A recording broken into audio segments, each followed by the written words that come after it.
Bible दुनिया के सभी मसीही लोगों के लिए एक पवित्र ग्रंथ है, परमेश्वर का शब्द है। आज बाइबल के बिना मसीहत के बारे में सोचना भी नामुमकिन है। लेकिन जो बाइबल इतनी महत्वपूर्ण है उसके बारे में हमें क्या पता है? ये बाइबल कहाँ से आई, किसने बनाई, क्या है, क्यों बनाए? कई लोग अपनी पूरी ज़िंदगी में इन सवालों को कभी सोचते ही नहीं। कईयों को लगता है कि बाइबल हमेशा से वैसी ही है जैसे आज हमारे हाथों में है, और कईयों को लगता है कि वह आसमान से गिरी है। यीशु मसीह देहधारी परमेश्वर है, ये तो हम सबको पता है, पर उसके साथ साथ हमें ये भी पता है कि देहधारी होने से पहले आरंभ में कैसे उसने दुनिया को बनाया, कैसे वो मनुष्य बनकर पैदा हुआ, कैसा जीवन उसने जिया, कैसे मारा गया, गाड़ा गया और तीसरे दिन फिर से जी उठा। उसी तरह हमें पता है कि बाइबल परमेश्वर का वचन है, पर वो कहाँ से आया, किसने उसे बनाया, क्यों बनाया, कब बनाया, उसमें जो लिखा है उसका सही मतलब किसे पता है? ये सारी अति महत्वपूर्ण बातें बहुतों को नहीं पता। ये बातें सबको पता होना बहुत ज़रूरी है, अन्यथा बाइबल की सही और असली शिक्षा को हम नहीं जान पाएंगे और गलत शिक्षाओं में फंसकर उद्धार से वंचित रह जाएंगे। बाइबल पवित्र आत्मा से प्रेरित एक ग्रंथ है, इस पर सभी मसीह विश्वास करते हैं। ऐसे कई लोग मिलेंगे जो हमेशा बाइबल के पवित्र आत्मा द्वारा प्रेरित होने की बात करते हैं, पर अगर उनसे पूछे कि इसका क्या मतलब है तो जवाब नहीं दे पाते, या फिर जवाब न होने के कारण अपने आप को कम ज्ञानी दिखने से बचने के लिए वक्त पर मनगढ़ंत मतलब बताने लगते हैं। खैर, बाइबल का पवित्र आत्मा से प्रेरित होना मतलब क्या होता है ये हम देखेंगे, लेकिन किसी और वीडियो में। बाइबल ये शब्द ग्रीक भाषा के बिब्लोस शब्द से आया है, जिसका मतलब पुस्तक होता है। बाइबल हजारों सालों के दरमियान दसियों लेखकों के द्वारा लिखे गए अनेक छोटे बड़े पुस्तकों और ख़तों को एक साथ जोड़कर बनाया गया एक ग्रंथ है। बाइबल में नियम, इतिहास, काव्य, भविष्यवाणियाँ ऐसे 4 मुख्य प्रकार के लेख मिलते हैं। बाइबल 2 भागों में बटा है, पुराना नियम और नया नियम। पुराने नियम में सृष्टि की शुरुआत से लेकर यीशु मसीह के पैदा होने से पहले तक का इतिहास और संदेश है, जो अलग अलग नबियों और अनजान लेखकों के द्वारा लिखे गए। और नए नियम में यीशु मसीह के जन्म से लेकर आने वाले काल का विवरण है और संदेश है, जो प्रेरितों या उनके शिष्यों द्वारा लिखे गए। इस वीडियो में हम पुराने नियम के बारे में देखेंगे और दूसरे भाग के वीडियो में हम नए नियम के बारे में देखेंगे। आज बाइबल बाज़ार में ख़रीदने के लिए उपलब्ध है, लेकिन Orthodox Bible, Roman Catholic Bible और प्रोटेस्टेंट बाइबल ऐसे अलग अलग बाइबल होते हैं। सबके नए नियम में वही 27 पुस्तकें हैं, लेकिन पुराने नियम में ऐसा नहीं है। प्रोटेस्टेंट पुराने नियम में 39 पुस्तकें हैं, रोमन कैथोलिक पुराने नियम में 46 पुस्तकें हैं और ऑर्थोडॉक्स पुराने नियम में 49 पुस्तकें हैं। जो 39 पुस्तकें प्रोटेस्टेंट पुराने नियम में हैं, वह पुस्तकें ऑर्थोडॉक्स और रोमन कैथोलिक बाइबल में भी है, लेकिन बाकी की जो पुस्तकें रोमन कैथोलिक और ऑर्थोडॉक्स पुराने नियम में हैं, वो प्रोटेस्टेंट बाइबल में नहीं है। प्रोटेस्टेंट पंथों के विश्वासी जो हज़ारों फ़िरकों में विभक्त हैं, ऐसा सोचते हैं कि रोमन कैथोलिक पंथ ने पुराने नियम में बहुत बाद में अपनी मर्ज़ी से ज़्यादा की कुछ पुस्तकें मिला दी हैं, इसलिए उनके पुराने नियम में 46 पुस्तकें। जो लोग ऑर्थोडॉक्स बाइबल के बारे में जानते हैं, वो ऑर्थोडॉक्स चर्च के बारे में भी ऐसा ही सोचते हैं, लेकिन ये बात पूरी तरह से झूठ है और प्रोटेस्टेंट विद्वान भी इससे सहमत है। असल बात तो यह है कि बाइबल में कभी ज़्यादा की पुस्तकें डाली नहीं गई, बल्कि जो पुस्तकें पहले से थी उन्हें प्रोटेस्टेंट सुधारवादियों ने निकाल दिया था, और वही परंपरा आज भी प्रोटेस्टेंट पंथों द्वारा निभाई जा रही है। यहूदी धर्म के बाइबल में सिर्फ पुराना नियम होता है। वो यीशु को अपना मसीहा नहीं मानते, इसलिए नए नियम को भी नहीं मानते। उनका बाइबल जो सिर्फ पुराना नियम है उसमें 39 पुस्तकें हैं, और इसीलिए दुर्भाग्यवश प्रोटेस्टेंट भी यीशु मसीह को नकारने वाले उन यहूदियों का अनुकरण करते हुए 39 किताबों के संग्रह को ही अपनाते हैं। लोगों में गलत जानकारी फैलाई गई है कि सब यहूदियों ने यीशु मसीह के जन्म से पहले ही पुराने नियम का गठन कर लिया था, जबकि यीशु मसीह के पैदा होने के पहले से ही यहूदियों में अलग अलग पंथ थे और हर पंथ एक दूसरे से अलग किताबों के संग्रह को पवित्र मानते थे। यहूदियों की तरह विश्वास करने वाले सामरी उत्पत्ति से लेकर व्यवस्था तक सिर्फ 5 ही किताबों को मानते थे। उन्हीं की तरह सदूकी भी उत्पत्ति से लेकर व्यवस्था तक सिर्फ 5 ही किताबों को मानते थे।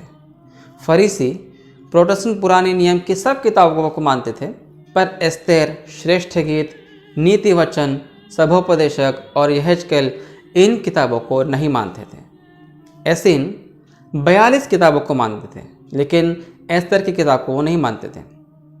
हेलेनी मतलब ग्रीक भाषा बोलने वाले यहूदी वो सारी 49 किताबें मानते हैं जो ऑर्थोडॉक्स पुराने नियम में है। और कुशी मतलब इथियोपिया के यहूदी वो तो 55 किताबों को मानते थे और आज भी मानते हैं। इसे हम देख सकते हैं कि यीशु मसीह के समय तक पुराने नियम में कितनी और कौन सी पुस्तकें हैं, इस पर यहूदी पंथों में एक मत नहीं था। इसलिए प्रोटेस्टेंट पंथों का यह कहना कि वह यीशु मसीह से पहले या उसके समय के सब यहूदियों द्वारा गठन किए गए पुराने नियम को मानते हैं पूरी तरह से गलत है, क्योंकि उस समय कोई भी यहूदी पंथ एग्जैक्टली 39 किताबों के संग्रह को नहीं मानता था जिन्हें आज प्रोटेस्टेंट मानते हैं। फिर प्रोटेस्टेंट फिरके पुराने नियम की 39 किताबों के संग्रह को ही क्यों मानते हैं? इसका सीधा जवाब यह है कि आज प्रोटेस्टेंट लोग जिस पुराने नियम को मानते हैं उसका रब्बी प्रधान यहूदियों ने मतलब रब्बानिक जूस ने यीशु मसीह के 200 साल बाद अंतिम गठन किया था। यह वही यहूदी थे जो यीशु को मसीहा मानने से इनकार करते थे, उसे झूठा नबी कहते थे, पाखंडी कहते थे, उसे काली विद्या का जादूगर कहते थे, वेश्या का बेटा कहते थे और हर रोज़ यीशु और उसके अनुयायियों को श्राप देते थे।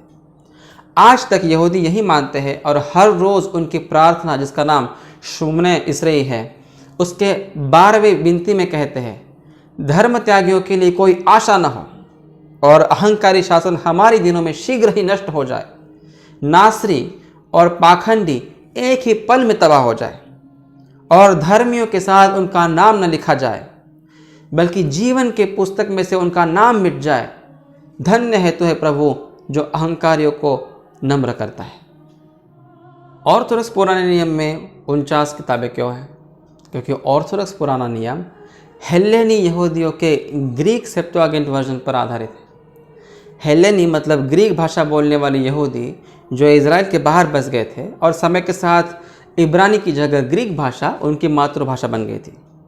यीशु मसीह के जन्म से 300 साल पहले इजिप्ट का राजा टॉलमी द्वितीय फिलाडेल्फस ने यहूदी महायाजक इलियाजार को विनती की थी कि वो 72 यहूदी विद्वानों को अलेक्जेंड्रिया भेजे ताकि वो पुराने नियम की जो किताबें हैं उनको इब्रानी भाषा से ग्रीक भाषा में अनुवाद करें। राजा की विनती के अनुसार महायाजक इलियाजार ने 72 यहूदी विद्वानों को अलेक्जेंड्रिया भेजा। उन्होंने व्यवस्था का अनुवाद ग्रीक भाषा में किया और समय के साथ अन्य किताबों को भी ग्रीक भाषा में अनुवादित किया गया। पुराने नियम के इस प्राचीन ग्रीक अनुवाद को सेप्टुअगिंट कहते हैं, जिसका मतलब 70 होता है। इसे LXX इन रोमन आंकड़ों द्वारा भी सूचित किया जाता है। 2000 सालों पहले ग्रीक भाषा रोमन साम्राज्य की सार्वजनिक भाषा थी, इसीलिए नया नियम में भी ग्रीक भाषा में लिखा गया। सेप्टुअगिंट ग्रीक भाषिक यहूदियों का बाइबल था, इसलिए स्वाभाविक था कि प्रेरित भी सेप्टुअगिंट का इस्तेमाल करें। यह तथ्य प्रोटेस्टेंट विद्वान भी मानते हैं और नया नियम भी इसकी गवाही देता है। प्रेरितों ने उसे अपनाया, इसलिए वह कलीसिया का पुराना नियम बन गया। खैर, चाहे प्रोटेस्टेंट हो या ऑर्थोडॉक्स, दोनों का पुराना नियम यहूदियों के पुराने नियम पर आधारित है। फ़र्क सिर्फ इतना ही है कि प्रोटेस्टेंट पंथ रब्बी प्रधान यहूदियों द्वारा निश्चित किए गए कैनन को अपनाते हैं, जबकि ऑर्थोडॉक्स कलीसिया प्रेरितों का अनुकरण करते हुए हेलेनी यहूदियों द्वारा निश्चित किए कैनन को अपनाती है। रब्बी प्रधान यहूदियों का अंतिम कैनन यीशु मसीह के 200 साल बाद बना, जबकि हेलेनी यहूदियों का कैनन यीशु मसीह के 300 साल पहले बना। यीशु मसीह के आने के बाद और कलीसिया की स्थापना होने के बाद मसीह को नकारने वाले यहूदियों को कलीसिया पर या कलीसिया की किसी चीज़ में कोई अधिकार नहीं रहा। इसलिए पुराना नियम हो या कोई और चीज़, वो कलीसिया के जीवन में कुछ तय नहीं कर सकते, कोई फैसला नहीं ले सकते। फैसले लेने का अधिकार यीशु मसीह ने प्रेरितों को और उनके उत्तराधिकारियों को दिया। उसी तरह पवित्र आत्मा का, उसके मार्गदर्शन का और उसकी संगति का वचन प्रेरितों और उनके उत्तराधिकारियों को मिला, न कि यीशु को नकारने वाले यहूदियों को। इसीलिए ऑर्थोडॉक्स कलीसिया भी 2000 सालों से प्रेरितों द्वारा अपनाया गया वही पुराना नियम मानती है, क्योंकि कलीसिया के मामलों में निर्णय लेने का अधिकार मसीह के प्रेरितों और उनके उत्तराधिकारियों को है, मसीह विरोधी यहूदियों को नहीं। प्रेरितों के उत्तराधिकार के विषय में अधिक जानने के लिए हमारा दीक्षा ऑर्डिनेशन पर बनाया वाला जो वीडियो है वो देखिए। मसीह विरोधी यहूदियों ने क्या किया यह हमारे लिए महत्वपूर्ण नहीं है। हमारे लिए महत्वपूर्ण है कि यीशु मसीह के प्रेरितों ने क्या किया। प्रोटेस्टेंट पुराना नियम, चाहे वो किसी भी भाषा में हो, रब्बी प्रधान यहूदियों के इब्रानी मासोरेटिक हस्तलिपियों से अनुवादित किया गया है। यह हस्तलिपियाँ 10वीं से 11वीं शताब्दी की है।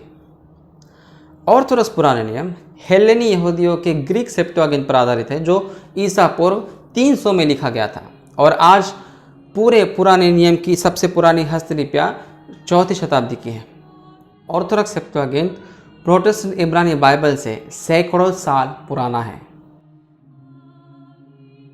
पुराने नियम के जो वचन नए नियम में कोट किए गए हैं, अगर आप उन्हें आज के यहूदी बाइबल या प्रोटेस्टेंट पुराने नियम में ढूंढें तो बहुत से वचन नहीं मिलेंगे और कई वचनों में से अलग अलग शब्द और अर्थ मिलेंगे। इसके कुछ उदाहरण हम देखते हैं।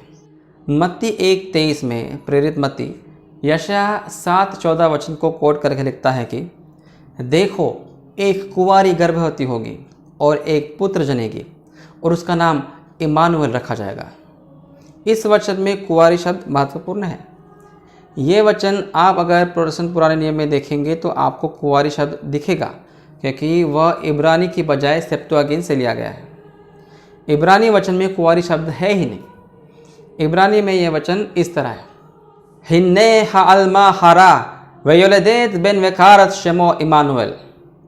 यहाँ अल्मा शब्द लिखा है, जिसका मतलब कुंवारी नहीं बल्कि युवा लड़की होता है। इसलिए अगर आप यहूदियों के अंग्रेजी बाइबल में यह वचन देखोगे तो वहाँ लिखा है, behold the young woman shall conceive. इब्रानी भाषा में कुंवारी के लिए बैतुला शब्द है, जो इस वचन में नहीं है। पर सेप्तुअगिंट देखें तो वहाँ हमें सटीक वचन मिलता है, ईदू इपार्थेनोस एन गास्त्री लिम्सताई के तेक्सताई इयोन के कालेसिस तो ओनमा आफ्तु इमानुएल। सेप्तुअगिंट में स्पष्ट रूप से पार्थेनोस मतलब कुंवारी लिखा है। यही वचन मत्ती 1:23 में भी है। मत्ती 3:3 और मरकुस 1:3 दोनों यशायाह 40:3 को कोट करके लिखते हैं, प्रभु का मार्ग तैयार करो और उसकी सड़कें सीधी करो। यह वचन आप अगर प्रोटेस्टेंट पुराने नियम में देखेंगे तो आपको नहीं मिलेगा, क्योंकि वहाँ लिखा है, जंगल में यहोवा का मार्ग सुधारो, हमारे परमेश्वर के लिए अराबा में एक राजमार्ग चौरस करो। प्रेरित मत्ती और मरकुस दोनों ने यह वचन शब्द दर शब्द सेप्तुअगिंट से कोट किया है। मत्ती 12:18 से 21 में यशायाह 42:1-4 को कोट किया गया है।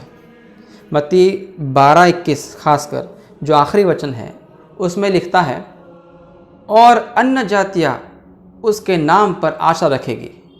यह वचन आपको प्रोटेस्टेंट यशायाह 42:4 में नहीं मिलेगा, क्योंकि वहाँ लिखा है, और द्वीपों के लोग उसकी व्यवस्था की बाट जोहेंगे। मत्ती 21:16 में भजन 8:2 को कोट किया गया है। लिखा है, बालकों और दूध पीते बच्चों के मुंह से तूने अपार स्तुति कराई।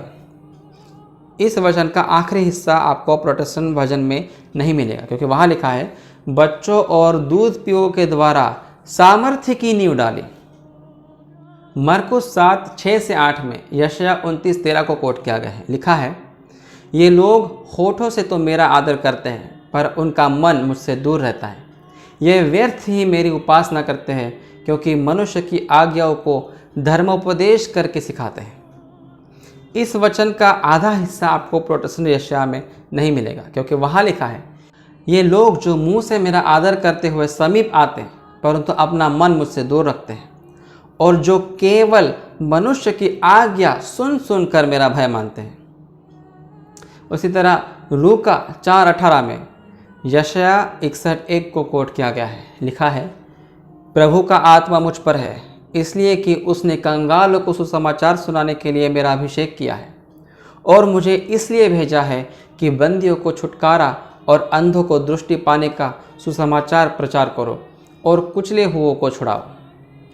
आपको प्रोटेस्टेंट यशाया में वचन इस तरह नहीं मिलेगा, क्योंकि वहाँ लिखा है, प्रभु यहोवा का आत्मा मुझ पर है, क्योंकि यहोवा ने सुसमाचार सुनाने के लिए मेरा अभिषेक किया है, और मुझे इसलिए भेजा है कि खेदित मन के लोगों को शांति दो, कि बंदियों के लिए स्वतंत्रता का और कैदियों के लिए छुटकारे का प्रचार करो। कंगालों को सुसमाचार सुनाने की बात और अंधों को दृष्टि देने की बात प्रोटेस्टेंट यशाया में नहीं मिलेगी। प्रेरितों के कार्य 7:14 में आद्य रक्त साक्षी स्तिफनुस कहता है कि अकाल के वक्त 75 व्यक्ति कनान से मिस्र गए थे, परंतु प्रोटेस्टेंट पुराने नियम में उत्पत्ति 46:27 और व्यवस्था 10:22 में 70 व्यक्ति बताया गया है। स्तिफनुस भी इब्रानी नहीं बल्कि सेप्तुअगिंत से कोट कर रहा था। प्रेरितों के कार्य 8:33 में यशाया 53:8 वचन को कोट किया गया है। यशाया का यह अध्याय बहुत फेमस है। प्रेरितों के कार्य 8:33 में लिखा है, उसकी दीनता में उसका न्याय नहीं होने पाया, उसके समय के लोगों का वर्णन कौन करेगा, क्योंकि पृथ्वी से उसका प्राण उठा लिया जाता है। यह आपको प्रोटेस्टेंट यशाया में इस तरह नहीं मिलेगा, क्योंकि वहाँ पे लिखा है, अत्याचार करके और दोष लगाकर वे उसे ले गए। उस समय के लोगों में से किसने इस पर ध्यान दिया कि वह जीवितों के बीच में से उठा लिया गया। यही वचन सेप्तुअगिंत में देखेंगे तो सटीक वैसा ही मिलेगा जैसा प्रेरितों के कार्य में लिखा है। प्रेरितों के कार्य 13:41 में हबक्कुक 1:5 को कोट किया गया है। लिखा है, हे निंदा करने वालों, देखो और चकित हो और मिट जाओ, क्योंकि मैं तुम्हारे दिनों में एक काम करता हूँ, ऐसा काम कि यदि कोई तुमसे उसकी चर्चा करे तो तुम कभी विश्वास न करोगे। ये वचन आपको प्रोटेस्टेंट हबक्कुक में इस तरह नहीं मिलेगा, क्योंकि वहाँ लिखा है, जाति जाति की ओर चित्त लगा कर देखो और बहुत ही चकित हो, क्योंकि मैं तुम्हारे ही दिनों में ऐसा काम करने पर हूँ कि जब वह तुमको बताया जाए तो तुम उसकी प्रतीति न करोगे। यहाँ निंदा करने वालों का, उनके चकित होने का और मिट जाने का कोई जिक्र नहीं है, क्योंकि ये भी सेप्तुअगिंत से कोट किया गया है, इब्रानी प्रोटेस्टेंट बाइबल से नहीं। रोमियो 9:25 में होशे 2:23 को कोट किया गया है। लिखा है, जो मेरी प्रजा न थी उन्हें मैं अपनी प्रजा कहूँगा, और जो प्रिया न थी उसे प्रिया कहूँगा। यह वचन आपको प्रोटेस्टेंट होशे की किताब में नहीं मिलेगा, क्योंकि वहाँ लिखा है, मैं अपने लिए उसे देश में बोऊंगा और लोरुहामा पर दया करूँगा, और लोआमी से कहूँगा, तू मेरी प्रजा है। वह कहेगा, हे मेरे परमेश्वर। अन्य वचनों की तरह ये वचन भी सेप्तुअगिंत से कोट किया गया है, इब्रानी प्रोटेस्टेंट बाइबल से नहीं। इब्रानियों 10:5 में भजन 40:6 को कोट किया गया है। लिखा है, बलिदान और भेंट तूने न चाही, पर मेरे लिए एक देह तैयार की। देह तैयार करने के बाद आपको प्रोटेस्टेंट भजन में नहीं मिलेगी, क्योंकि वहाँ लिखा है, तूने मेरे कान खोद कर खोले। उसी तरह भजन 22 यीशु मसीह के विषय में बहुत महत्वपूर्ण भविष्यवाणी है। उसके 16वें वचन में लिखा है, वे मेरे हाथ और मेरे पैर छेदते हैं। यह वचन आज सब प्रोटेस्टेंट बाइबल में मिलेगा, क्योंकि यह सेप्तुअगिंत से लिया गया है। इब्रानी वचन में हाथ पैरों के छेदने का कोई जिक्र नहीं है। वहाँ लिखा है, शेर की तरह वह मेरे हाथों और पैरों की ओर है। अगर आप यहूदियों के अंग्रेजी बाइबल में यह वचन देखोगे तो वहाँ लिखा है, like a lion they are at my hands and my feet.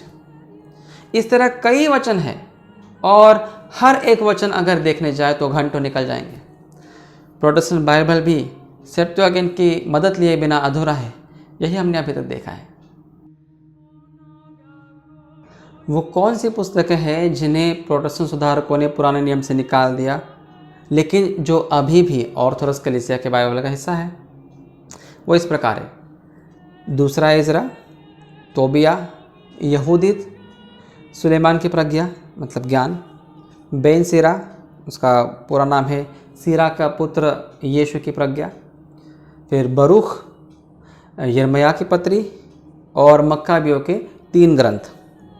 इसके अलावा एस्तेर, दानियल, दूसरा इतिहास, अय्यूब और भजन संहिता में कुछ अध्याय या वचन कम ज़्यादा है।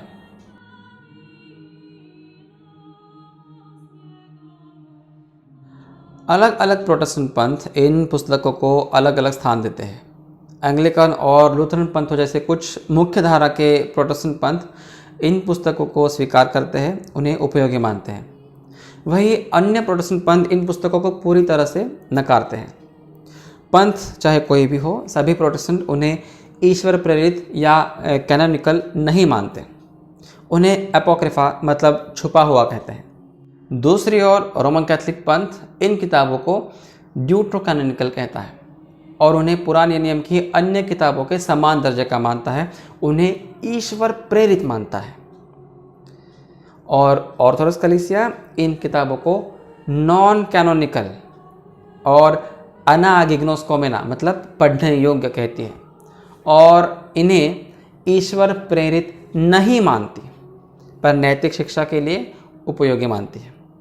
इन पुस्तकों के विषय में ऑर्थोडॉक्स कलीसिया और मुख्य धारा के प्रोटेस्टेंट पंथों के मत में बहुत समानता है।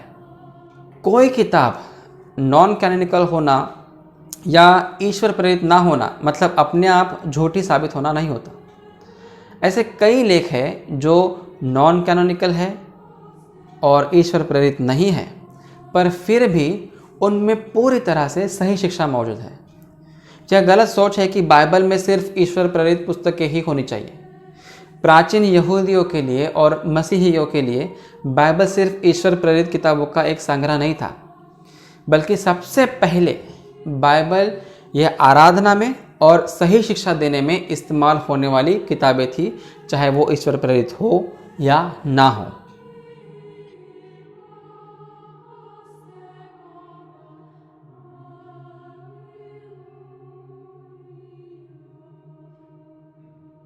यह बात सच है कि नए नियम में इन किताबों से डायरेक्ट कोट नहीं किया गया है, लेकिन उसी तरह यह भी सच है कि एस्तेर, सभोपदेशक, श्रेष्ठ गीत, एजरा, नेहम्या इन जैसी किताबों में से भी डायरेक्ट कोट नहीं किया गया।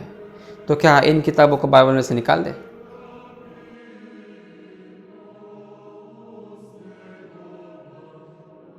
बीसवीं शताब्दी में इज़राइल में डेड सी स्क्रॉल्स की खोज हुई। मृत समुद्र के पास मिले ये दस्तावेज यीशु मसीह के पैदा होने के पहले से है। उनमें से कुछ किताबें वह भी है जो प्रोटेस्टेंट बाइबल में नहीं है, और वह किताबें इब्रानी या अरामी भाषा में मिली हैं।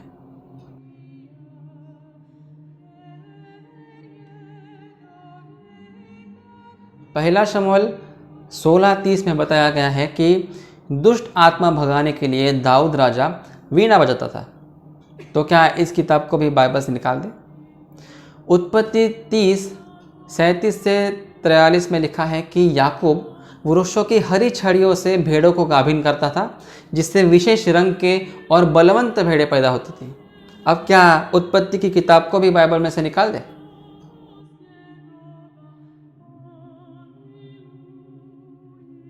ये वचन कर्मों द्वारा उद्धार नहीं सिखाता।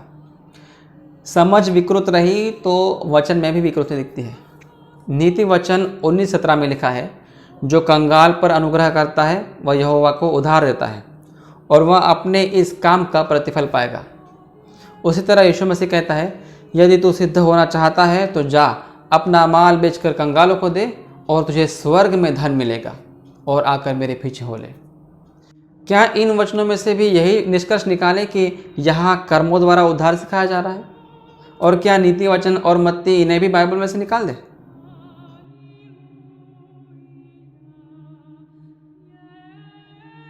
प्रकाशित वाक्य 8:2 से 4 में परमेश्वर के सामने खड़े रहने वाले 7 स्वर्गदूतों और उनके द्वारा परमेश्वर को अर्पण की जाने वाली प्रार्थनाओं का जिक्र है।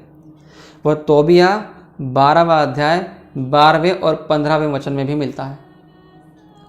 मत्ती 7:12, लूका 6:31 में यीशु मसीह कहता है, जैसा अपने साथ चाहते हो वैसे दूसरे के साथ भी करो।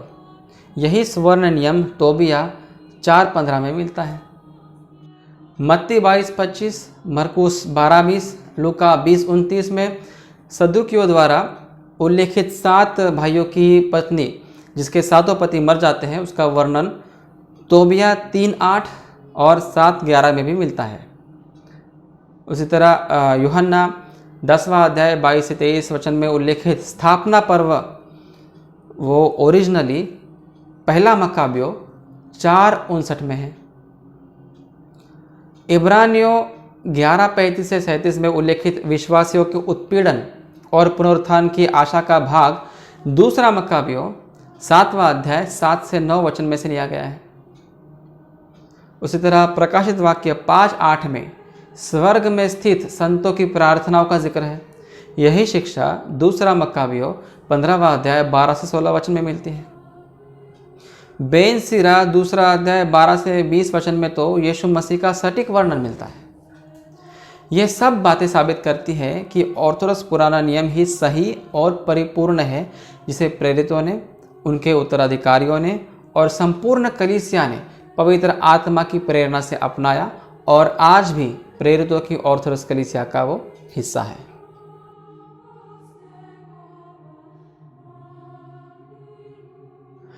प्रोटेस्टेंट पुराना नियम भी ग्रीक सेप्टुअगिंट के बिना अधूरा है। यहूदियों के इब्रानी पुराने नियम में व्यवस्था की 5 पुस्तकों के नाम इस प्रकार है।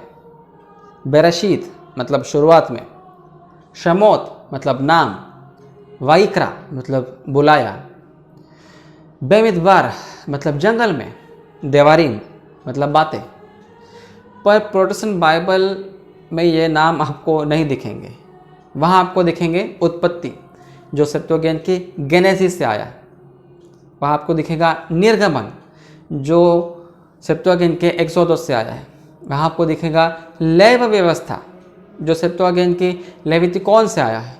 वहाँ आपको दिखेगा गिनती जो सेप्टुअगिंट की आरिथमी से आया है। वहाँ आपको दिखेगा व्यवस्था विवरण जो सेप्टुअगिंट के देफ्तरोनोमियन से आया है। प्रोटेस्टेंट पुराना नियम व्यवस्था, इतिहास, काव्य और नबी ऐसे 4 हिस्सों में बटा है जो सेप्टुअगिंट से लिया गया है। इब्रानी पुराना नियम तो 3 हिस्सों में बटा है, व्यवस्था, नबी और लेख। अगर हम पुराने नियम की पुस्तकों की लिस्ट, उनका क्रम देखें तो पाएंगे कि वो भी सेप्टुअगिंट से लिया गया है, क्योंकि इब्रानी पुराने नियम में किताबों का क्रम इस तरह है। व्यवस्था, उत्पत्ति, निर्गमन, लेव व्यवस्था, गिनती, व्यवस्था विवरण। फिर नबियों का ग्रंथ, उसमें यहोशू, न्यायियों, शमूएल की एक किताब जो 2 किताबों को जोड़कर एक बनी है, राजाओं की एक किताब जो 2 किताबें जोड़कर बनी है, यशायाह, यिर्मयाह, यहेजकेल 12 छोटे नबियों से बनी हुई एक किताब। और आखिरी लेखों के भाग में भजन संहिता, नीति वचन, अय्यूब, श्रेष्ठ गीत, रूथ, विलाप गीत, सभोपदेशक, एस्तेर, दानियल, एजरा और नेहम्याह दोनों मिलाकर एक किताब, इतिहास की एक किताब जो दोनों किताबें जोड़कर एक बनी है। इस तरह क्रम है। इतिहास और बाइबल सब कुछ देखने के बाद हम इस नतीजे पर आते हैं कि प्रेरितों ने और कलीसिया ने सेप्टुअगिंट अपने पुराने नियम के तौर पर अपनाया।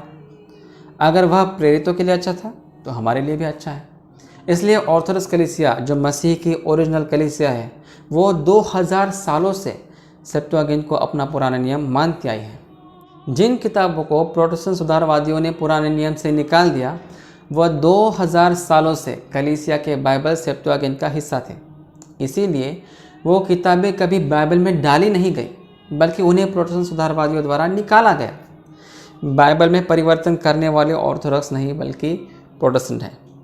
इतना ही नहीं, जिस ऑर्थोडॉक्स कलीसिया ने यह निश्चित किया कि नए नियम में कौन सी और कितनी किताबें होनी चाहिए, उसी ऑर्थोडॉक्स कलीसिया ने निश्चित किया कि पुराने नियम में कौन सी और कितनी किताबें होनी चाहिए।